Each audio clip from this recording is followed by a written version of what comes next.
오늘 본문 말씀을 통해서 성전을 건축하라, 성전을 건축하라는 제목으로 하나님의 말씀 증거하겠습니다. 이번 시간부터는 에스라서를 살펴보겠는데요. 열왕기 마지막에는 만국의 역사가 기록되었습니다.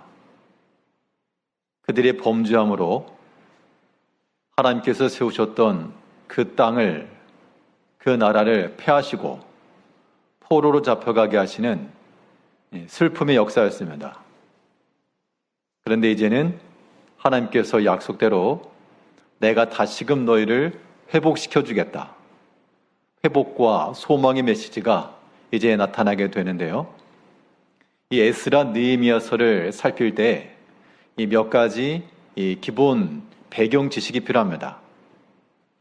먼저 이 유다가 멸망했을 때 사로잡혀 갔던 나라는 바벨론이죠. 바벨론이라고 하는 나라는 지금으로 말하면 이라크입니다. 그 이라크 그 지역에 있는 그 바벨론이 유다 백성들을 멸망시키고 포로로 잡아갔습니다.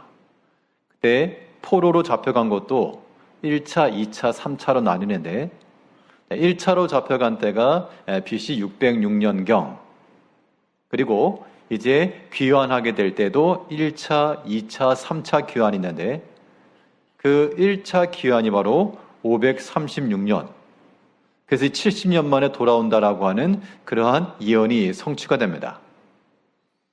그런데 유다를 멸망시켰던 바벨론이 또 다른 나라에 의해서 멸망을 당하게 되는데 그게 바로 오늘 본문에 나오는 페르시아 왕국 바사입니다. 그래서 이제 이 에스라서에서부터 등장하는 이때의 나라는 바벨론이 아니고 바벨론을 항복시킨 바사, 혹은 메데 바사라고 말하는데, 그 나라에서부터 이제 그 유다 백성들이 귀환을 하게 됩니다. 자, 예루살렘으로 귀환할 때 3차에 걸쳐서 귀환합니다. 자, 이거는 이 에스라와 느헤미야서에 있어서 중요한 포인트이기 때문에 기억을 하셔야 됩니다. 자, 3차에 걸쳐서 귀환을 하게 되는데, 자, 1차 귀환은 그 귀환을 이끌었던 지도자 이름은 스룹바벨이고, 그 스룹바벨이 그들을 귀환시켜서 했던 일이 무엇인가 하면 성전을 재건하는 거였습니다. 자, 예루살렘의 성전, 그러면 솔로몬이 세웠던 솔로몬 성전입니다. 그런데 그 성전이 다 회파된 이후 이제 이 스룹바벨에 의해서 성전이 재건되는데, 나중에 이제 솔로몬 성전과 비교해 봤을 때 너무 초라하죠. 그것을 보고 솔로몬 성전의 영광을 알았던 나이 많은 노인들이 그걸 보고 울었다고 표현하고 있는데요. 이 첫 번째 이 귀환에서 이 스룹바벨을 통해서 한 일이 무엇입니까? 성전 재건. 그래서 오늘 본문에서도 성전을 건축하라 라고 하는 메시지가 나옵니다. 이 스룹바벨에 대해서는 이 에스라와 느헤미야서에서 여러 차례 걸쳐 나오고 있고, 또 예수님의 족보 가운데도 보게 되면 바벨론으로 잡혀간 그 왕, 우리가 열왕기서에서 보게 되면 유다의 마지막 왕은 시드기야인데, 그런데 그 정통성상 이 마지막 왕으로 이렇게 인식되고 예수님의 계대, 즉 족보가 이어지는 왕은 시드기야가 아니고 그보다 앞선 왕이었던 여호야긴입니다. 그래서 이 여호야긴의 아들이 또 아들을 낳았는데 그 손자가 바로 스룹바벨입니다. 그래서 스룹바벨이 유다 백성들을 이끌고 1차 귀환을 하였다. 1차 귀환에서 뭘 했다고요? 성전 재건. 그리고 약 78년 후 2차 귀환이 일어나게 되는데, 이때 2차 귀환의 지도자가 에스라였습니다. 이 에스라가 했던 일은 성전이나 이걸 건축한 게 아니고, 이미 스룹바벨 성전이 건축된 이후 그 유다 백성들에게 율법을 교육합니다. 성전을 세워놓은 것만 아니고 이제는 그들에게 여호와의 신앙을 전파하기 위해서 율법을 강론하고 하나님의 언약을 또한 가르쳐주는 그러한 일을 감당합니다. 그리고 나서 이제 14년 후 3차 귀환이 이루어지는데요. 이 3차 귀환의 지도자가 바로 느헤미야입니다. 이 느헤미야가 한 일이 무엇인가 하면 성벽을 재건한 겁니다. 성전은 만들었는데 그 외곽에 성곽이 없으니까 여러 들짐승들이나 또 많은 면에 있어서 손상을 입기 때문에 성벽을 건축하는 그 일을 위해서 느헤미야가 돌아갔고 거의 뭐 기적과도 같이 52일 만에 성벽이 완공되는 그런 역사가 이루어집니다. 그렇게 해서 이 에스라 느헤미야서를 통해서 잃어버린 그 만국의 나라가 다시금 회복이 되고 무너졌던 성벽과 회파되었던 성전이 다시금 세워지고 이렇게 하나님께서 새롭게 하실 것에 대한 예표를 주시고 이 모든 것이 이제 그 성전을 온전하게 세우신 그리스도 예수를 통해서 완성이 된 겁니다. 자, 에스라 느헤미야를 살필 때 일단 3차 기환이라고 하는 것을 기억하시고 1차 기환은 스룹바벨 성전 건축이었고요. 2차 기환은 에스라 율법 교육을 했었고 3차 기환은 느헤미야 성벽을 이렇게 재건했다라고 하는 큰 틀에서 우리가 살펴보면 되겠습니다. 오늘 본문 말씀을 통해서 성전을 건축하라고 하는 이 말씀을 우리가 어떤 그 예배당을 건축한다 그렇게만 이해할 건 아니고요. 물론 때로 우리가 예배당을 건축할 일이 있게 되면 이 말씀들을 통해서 격려도 받고 위로도 받겠지만 신약 성경을 보게 되면 우리 믿는 성도 한 사람 한 사람을 가리켜서 너희가 하나님의 성전이라 하나님의 영이 너희 가운데 거하시면 너희가 하나님의 성전인 것을 알지 못하느냐. 이제 우리는 이 성전을 건축하라라고 하는 명을 통해서 우리 자신의 영적 성전을 지어가야 될 것으로 우리가 이해를 해야 되겠는데요. 그러면 이 성전을 지어갈 만한 재료가 무엇인가? 재료. 무엇으로 우리의 전을 건축할 것인가?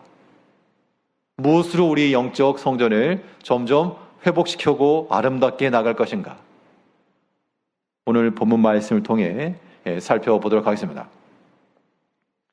첫 번째 교훈은 우리 자신을 세워나갈 만한 그런 믿음의 재료는 하나님께서 우리에게 들려주는 말씀이죠. 자, 들려주신 말씀이 우리가 세워나갈 영적 성전의 재료가 되는 겁니다. 들리는 말씀이 없다. 만들어져 갈 수 없습니다.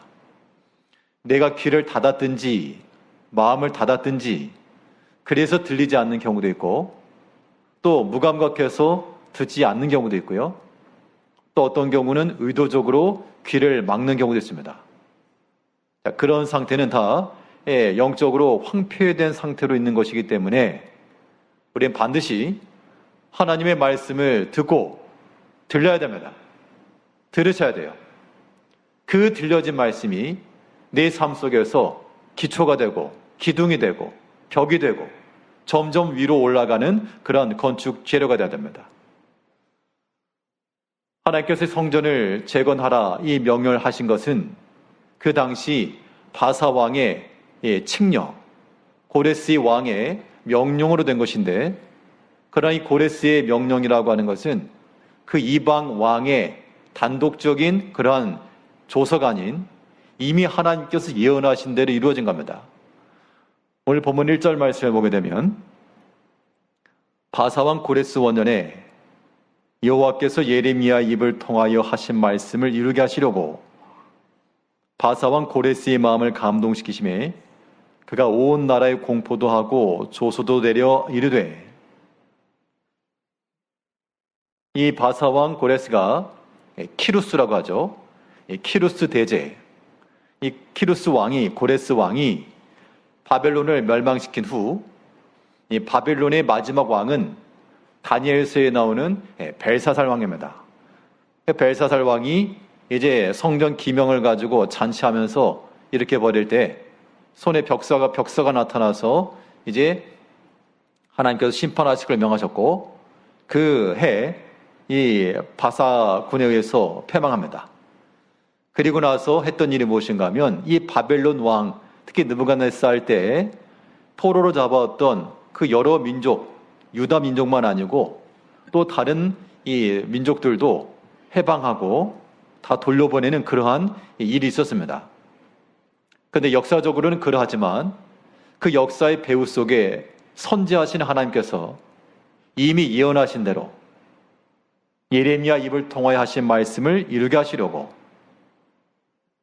70년 만에 다시금 그들을 돌이키겠다라고도 하셨고, 또 이사야서에도 보게 되면 우리 지난 이 수양회 때 첫째 시간에도 두 번째 시간 그때 목사님께서 이 고레스에 관한 말씀하셨는데, 그가 태어나기 전 200년 전쯤에 이사야서에 보게 되면 나의 종 고레스가 선포하여 너희를 회복시킬 것을 또한 이미 예언해놨습니다. 결국 하나님께서 행하신 이 일은 세상의 왕과 그 모든 역사 속에서 이루어지는 것처럼 보여도 그 이면 속에 이미 역사하시는 하나님의 뜻을 따라 이루어진다. 예레미야를 통해서 행하신 그 말씀이 지금 이 고레스 왕을 통해서 이루어지고 있는 것인데, 이제 우리가 여기서 무엇을 깨달아야 되는가? 우리 개개인의 삶에 있어서 모든 일들도 하나님께서 우리 가운데 말씀하신 대로 이루어질 것을 믿고 가는 겁니다. 그 일이 무엇인지를 우리는 알 수 없죠. 그러나 분명한 것은 하나님께서 내게 주시는 그 말씀을 우리는 듣고 그대로 되리라고 믿고 나가는 겁니다. 이때 말씀이라고 하는 것도 하나님께서 우리 각자에게, 이제 우리 개개인의 영적 성전을 건축할 거니까요, 우리 각자에게 하시는 말씀이 있는 겁니다. 나에게는 말씀이 없다, 그거는 잘못된 겁니다. 우리가 듣지 않으려 하기 때문에, 안 들으려고 하기 때문에 안 들리는 것이고, 또 외면하기 때문에 그렇지, 하나님께서는 그의 사랑하는 자녀들에게 항상 말씀하십니다. 설교를 통해도 말씀하시기도 하고요, 또 성경을 통해서도, 또 여러 가지 섭리를 통해서도 하나님께서 분명히 우리 가운데 여러 가지 사인을 보내시고 또 말씀하시고, 그럼 어떻게 되느냐? 하나님께서 내게 주시는 그 말씀인 줄 알고 그 말씀 붙들고 세워나가는 겁니다. 그게 우리 영적 성전을 건축하는 길이 되는 겁니다. 초대교회 당시 바울 사도가 빌립보 지역에 이르렀을 때 지나가던 길에 어떠한 여인의 무리들을 발견하고, 우리가 기도할 초소가 어디 있을까?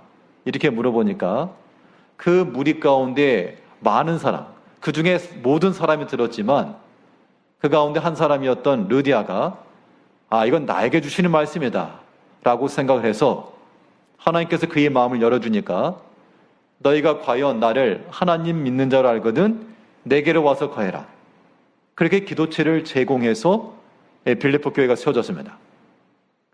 그 강가에서 같이 빨래하고 있던 많은 그런 여인들이 있었지만, 그때 그 바울의 말을 듣고 이거 나에게 하시는 말씀이구나.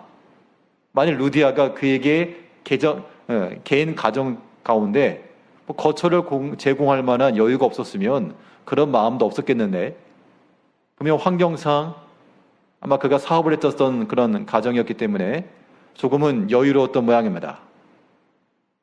하나님께서 듣게 하시는 것을 듣고 이거는 내게 하신 말씀이다, 이건 내가 순종해야 되겠다, 그렇게 깨달으니까 그 말씀대로 행하여서 하나님의 일을 이루어간 겁니다. 하나님께서 성도님들 가운데도 많은 사람이 들어도 똑같이 들을 수는 없고요, 또 때로는 하나님께서 이건 내게 들으라고 하신 말씀이고 나로 하여금 순종하라고 하신 말씀이다 라고 하는 그런 깨달음이 올 때는, 그때는 그거 내게 주신 말씀을 알고 받아야 됩니다. 그것이 때로는 부담될 수도 있고, 어떻게 보면 루디아 입장에서 보게 되면 자기 것에 대한 희생이 필요하기도 하는데, 그러한 주를 위한 불편함을 감수하는 겁니다. 우리가 믿음의 일을 한다는 것은요, 하나님 일을 세워나간다라고 하는 것은 우리 자기 자신을 위하면서 동시에 두 가지를 다 만족시킬 수 있는 것이 아니라 때로 주를 위해서 우리 자신의 불편함을 감내해내는 것이 이 하나님의 전을 건축해 나가는 겁니다. 그러려면 우리가 우리에게 들려준 말씀을 가지고 하나님의 전을 세워나가려면 그 말씀이 듬성듬성 있는 것 아니고 풍성히 가야 됩니다. 그래서 성도님께서 하나님의 말씀을 듣고자 하실 때에는 정말 내 마음속에 흡족하도록 풍성한 말씀이 내 마음 가운데 임하도록 들으셔야 돼요. 우리가 흔히 하는 말로 풍성한 한가위 그러는데 아무튼 먹을 것도 많고 뭐 그런 거죠. 풍성한 것만큼 성경에서는 하나님 말씀도 너희 가운데 풍성히 거하게 해라. 바울서도 그렇게 말했습니다. 그리스도의 말씀이 너희 속에 풍성히 거하여 그 풍성한 그 말씀에서부터 모든 지혜로 피차 가르치고 권면하며 시와 찬송과 신령한 노래를 부르며 감사하는 마음으로 하나님을 찬양하고, 우리에게서 나오는 모든 신앙의 행위라고 하는 것들이 모든 지혜로 권면하고 시와 찬미와 하나님께 감사함으로 찬양하고, 이 모든 것들이 어디서부터 나오는가? 우리 안에 있는 풍성한 말씀에서부터 나온다, 그 얘기입니다. 그 말씀이 이제 우리를 변화시키고 우리 마음을 설득시키고 우리 행동을 바꿔내며 그러한 역사를 해 나갈 때 하나님의 말씀이 우리 가운데서 또한 일을 해 나가는 거죠. 우리 자기 자신을 한번 살이 돌이켜보면요, 우리가 다 하나님의 전이라고 말했는데 집이라고 한번 생각해 보겠습니다. 과연 나는 어떠한 집을 짓고 있는가? 짓다가 도중에 멈췄는지, 아니면 아기 돼지 삼형제에 나오는 것 마냥 바람 휙 불면 날아갈 그 정도의 집인지, 우리가 어떤 종류, 어떤 상태에서 만족하고 있는지를 생각해야 됩니다.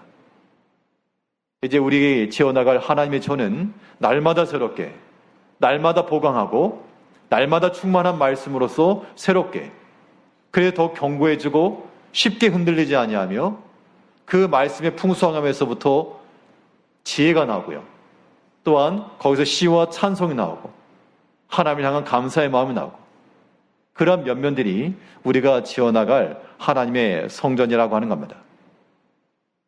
이러한 힘이라고 하는 것, 우리가 하나님께로부터 힘을 받아야 되겠는데 그 힘이 어디서 나오는가?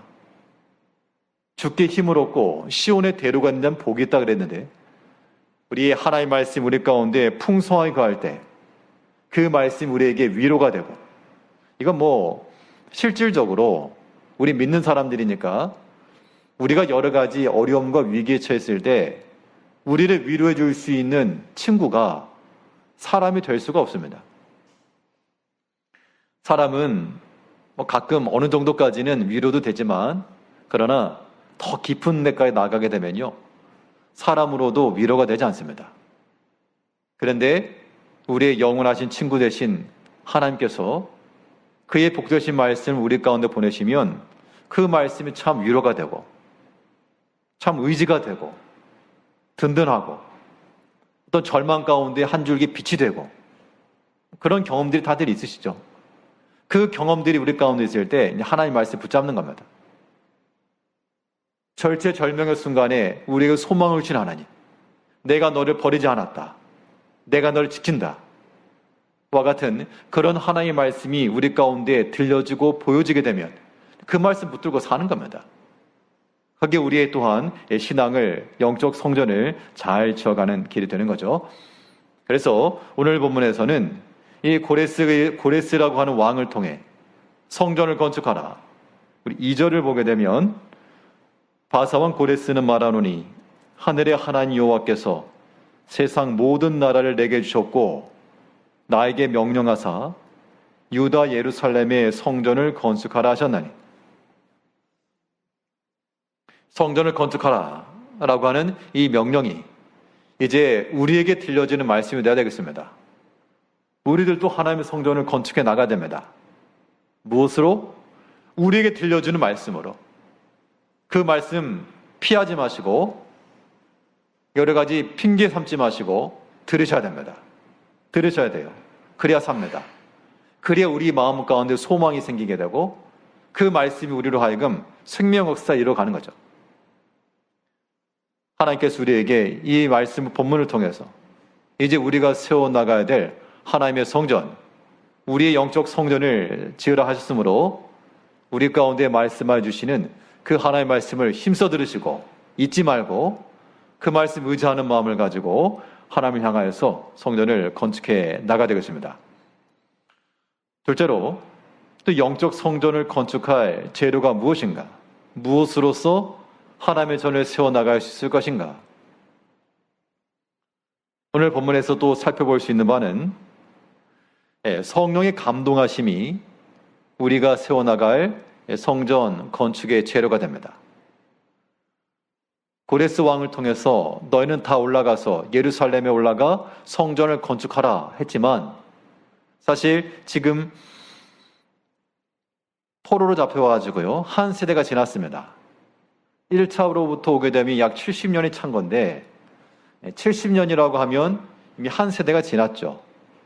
그러면 어떻게 보면 그 2세대들인데 그 2세대들 같은 경우는 다른 나라에 태어나게 되면요, 그 아이들은 그 나라 아이들과 똑같이 언어, 문화 또 동일합니다.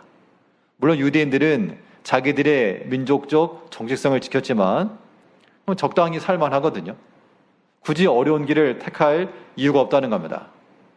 그런데 성전을 건축하라, 이 말을 들었을 때 모든 사람이 다 돌아간 건 아니고 누가 일어나서 돌아갔는가 하니, 그래 일어나서 우리 다시 돌아가자, 하나님의 성전을 다시 짓자 라고 하는 이러한 하나님께로부터 감동함을 받은 자들이 일어나 나갔다라고 말했습니다.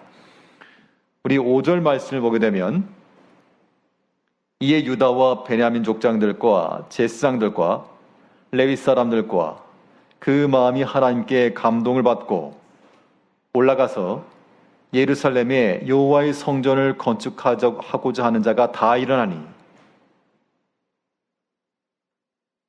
그 당시 백성들, 그 다음에 족장들, 제사장들, 레위 사람들, 그들 가운데 하나님께로부터 감동을 받는 자들이 다 일어섰다 그랬습니다.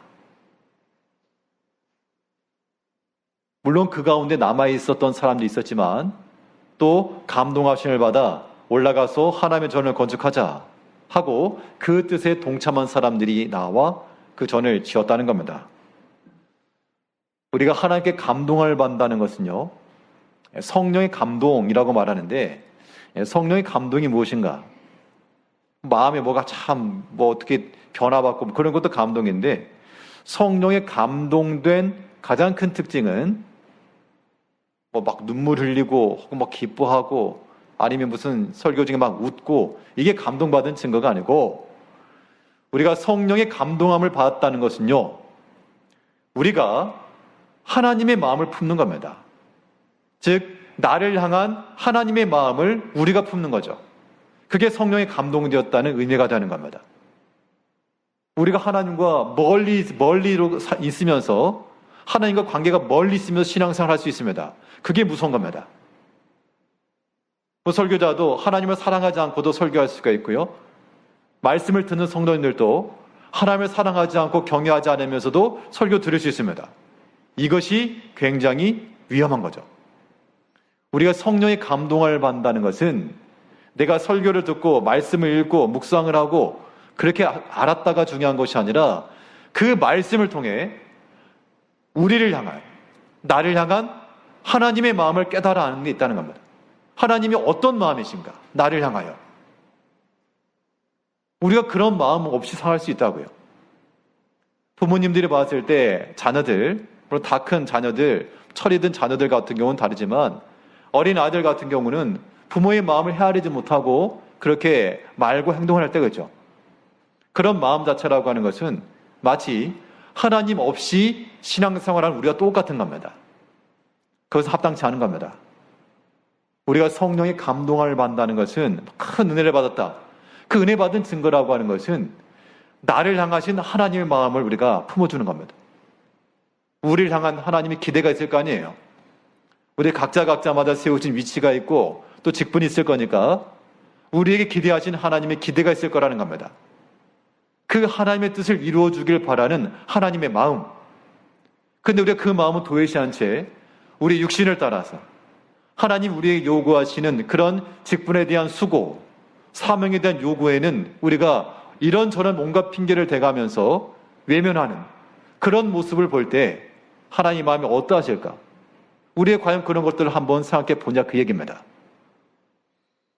성령의 감동하심이라고 하는 것은 우리가 좋은 말씀 들었다, 모르던 말씀 들었다, 그래서 감동이 아닙니다.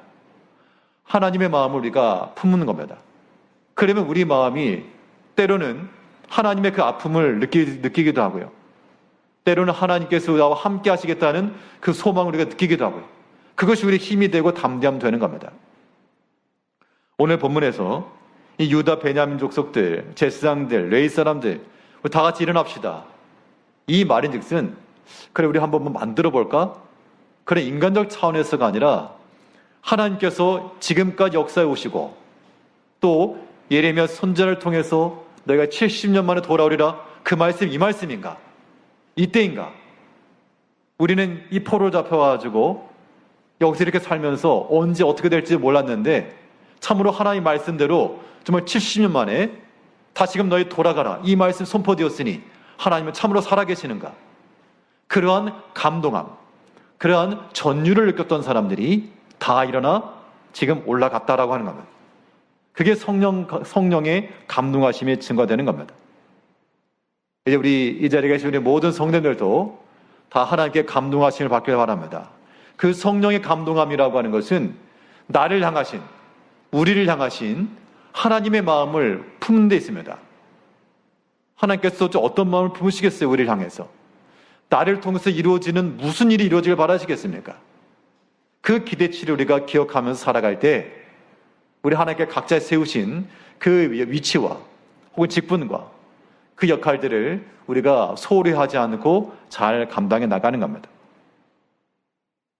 하나님 마음을 아는 게 중요하죠. 그래서 우리가 성령의 감동함을 받았다라고 하는 것은 궁극적으로 우리에게서 어떠한 일이 이루어지는가 하면 하나님의 일이 이루어지는 거죠.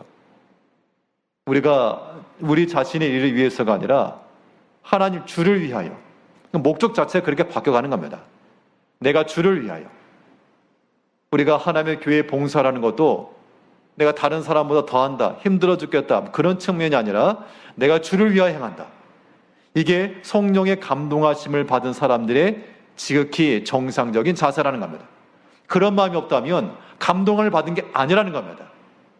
비록 내가 수고하고 봉사하고 뭔가를 하긴 하지만 하나님의 마음으로 하는 건 아니란 얘기예요. 그것은 우리에게 칭찬과 영광이 될 게 없습니다. 우리는 비록 작은 일을 할지라도 하나님을 사랑하는 마음으로 주께서 맡기신 그 믿음의 일, 주의 분부와 그 당부를 내가 순종하는 마음을 행하는 그 마음을 하나님 기뻐하시는 겁니다. 오늘 보면 3절 말씀에도 보게 되면 이스라엘의 하나님은 참신이라 너희 중에 그의 백성된 자는 다 유다 예루살렘으로 올라가서 이스라엘의 하나님 여호와의 성전을 건축하라. 성전 건축이라고 하는 것도 너네 성전을 건축해라 이렇게 말하지 않았고 하나님 여호와의 성전을 건축하라. 지금 이 건축하기 위해서 일어섰던 이 사람들은 지금 자기 자신의 일을 하려고 일어섰던 것이 아니고 약 5만 명에 가까운 사람들이 돌아가게 되는데요. 그 사람들이 다 여호와 하나님을 위하여 이 일을 이루기 위해서 나선 겁니다. 자기들이 정착해서 살던 곳을 떠난다는 것이 쉽지 않죠. 지금 그래도 바벨론 지역에서 처음에는 고생했겠지만 그 나름대로 이제 털을 잡고 익숙하고 살만하고 그런데 이거 다 뒤로 한 채로 예루살렘으로 돌아간들 뭐 대책이 있겠는가. 그러나 하나님의 전을 건축하자. 이 하나님의 일을 이루는 이 목적을 가지고 그들이 일어섰다는 겁니다. 이제 우리에게 남는 일이 무엇일까? 우리가 일평생 여러 가지 일을 많이 하겠습니다만 남는 일이 무엇일까요? 우리가 세상의 것과 육의 것과 썩어질 것을 위해서 힘써 행하고 분주하고 이 모든 것들은 이 모든 목적은 그 자체로서의 목적을 띌 수가 없고 성경을 보게 되면 하나님께서 아담에게 엿새 동안 힘써 일하라. 땀을 흘려 일하라 그랬습니다. 땀을 흘려 일하는 것은 결국 안식을 목적으로 하나님 안에 들어오는 게 목적이었습니다. 우리 성도님께서도 우리 엿새 동안 힘써 일하시고 바쁘고 분주한 것도 그 자체가 목적이 된다 그러면 얼마나 남는 게 없는 인생이 되겠습니까? 이제 우리가 하나님 안에서 안식하며 주 안으로 들어오기 위한 그러한 우리 엿새 동안 힘써 일하는 것이 되어야 되므로 우리 하는 일 가운데 세상 일만 하고 주를 위한 일이 하나도 없다. 그러면 그것은 굉장히 심각한 일이 되는 겁니다. 우리가 하나님의 전을 건축한다 할 때 우리는 우리 육에 속한 일도 우리가 감당해야 되겠고 또 그와 더불어서 하나님께서 우리에게 맡기신 그 믿음의 일들, 내게 맡기신 그 믿음의 분량, 그거 소홀함 없이 잘 하셔야 돼요. 그러려면 어떻게 되느냐? 우리가 주의 일을 잘 감당해 나가시려면 주의 일은 주의 능력으로 하는 겁니다. 사람이 자기 생각과 능력으로 하는 게 아니고 하나님께서 주신 능력과 재능과 은사를 가지고 하는 것이죠. 그렇기 때문에 주의 일을 이루고자 하는 사람들은 반드시 하나님 앞에 능력을 구해야 됩니다. 하나님, 내 힘과 능력을 감당할 수 없으니 하나님께서 지혜를 주시고 또 사람의 마음, 내 속에 있는 그러한 쓴뿌리가 나오게 되면 주의를 감당할 수 없사오니 이 모든 사람의 마음 다 막아주시고 또한 믿음의 형제들을 사랑하고 용납하게 하시고 또 내게 하나님께서 은총을 더하사 주의를 감당할 수 있는 힘을 주시고 이것이 주의 일을 이루어가는 성도들의 모습이 되는 겁니다. 우리가 성령의 감동을 받는다는 것은 또한 하나님께 은사를 구하고 또 은사는 이미 있는데 이게 지금 정지해 있는 어떻게 보면 지금 잠자고 있는 그런 은사들을 깨워야 됩니다. 그런 것들을 가지고 우리가 주의를 하는 거예요. 잠자고 있는 거 없습니다. 정지해 있는 거 없습니다. 라고 말하고 싶으시겠지만 그러나 있습니다. 멈춰 있는 게 있다고요. 쓸 수 있는데 안 쓰는 게 있다는 겁니다. 사람이 봐도 그런데 사람이 봐도 안 쓰는 모습들이 있는데 하나님께서 보시면 이게 다 드러나는 거죠. 그거 있지 아니야. 내가 충분히 할 수 있지 아니야. 내가 너에게 할 수 있는 기회를 주지 아니하느냐. 근데 우리가 외면하는 거죠. 못한다고 서로 손살을 친다는 겁니다. 그런 것들이 우리 가운데 지금 잠자고 있는 은사들인데 그거 깨워야 됩니다. 하나님께서 성전을 건축하라 하면서 사람들만 돌려보내지 않고요. 그 당시 예루살렘에서 가져왔던 모든 기구들도 다시금 같이 돌려보냅니다.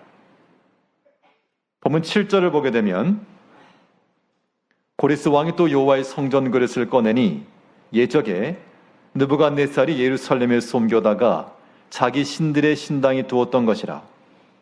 바사왕 고레스가 창고지기 미드르다데에게 명령하여 그 그릇들을 꺼내어 세어서 유다 총독 세스바살에게 넘겨주니 그 수는 금접시가 30개요 은접시가 1000개요 칼이 29개요.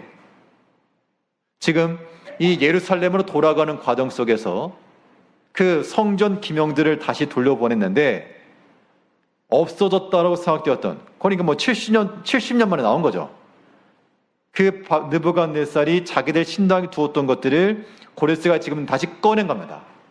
꺼내서 보니 금접시가 30개, 은접시가 1000개. 없다고 생각했지만 꺼내보니까 있었습니다. 우리가 하나님 일을 감당할 때요, 못합니다. 네 힘으로 하려 하지 말고 하나님께 구하라. 또 하나님께서 우리에게 주신 것, 지금 금고 속에 잠겨있고 지금 어딘가에 숨겨져 있는 은그릇들, 금그릇들, 금대접들 다 꺼내라. 다 꺼내서 주를 위해 온전히 쓰라. 이것이 우리가 우리 영적 성전을 건축해 가는 길이 되는 겁니다. 하나님께서 이미 우리 가운데 베풀어 주신 그 은사와 그 재능이 정말 100분 활용되고 있는가? 우리 스스로 점검해야 되겠습니다. 하나님께서 분명 내게 주신 게 있는데 그거 지금 다 묻혀있지는 않은가? 다시 꺼내야 되겠습니다. 다시 꺼내서 우리가 하나님의 성전을 건축하기 위하여, 주를 위하여, 우리도 우리의 신앙 인격의 성장함을 위하여 이 모든 것에 써야 됩니다. 하나님께서 그러라고 주셨고, 그러라고 말씀에 감동을 주시고, 또 하나님께 역사하셔서 돌아갈 수 있는 기회를 주셨다는 겁니다. 오늘 본문에서 이 고레스 왕이 유다 백성들에게 너희 하나님 여호와의 성전을 건축하라 라고 명령을 했는데, 이제 우리 오늘날 우리 영적 성전 건축을 위해서 내게 들려주신 그 말씀을 우리가 외면하지 마시고, 그 말씀 들으시고 또 그 말씀 가운데 우리 마음에 감동을 받아 하나님의 마음을 품고 우리가 주를 위한 목적을 가지고 멈춰있고 정규되어 있고 또한 숨겨져 있던 모든 걸 다 꺼내서 오직 주의 나라와 하나님의 일을 위해서 온전히 다 쏟아붓는, 전심하는 그런 마음으로 하나님의 전을 건축해 나가시는 우리 모든 성도님들이 되시기를 바라겠습니다. 기도하겠습니다.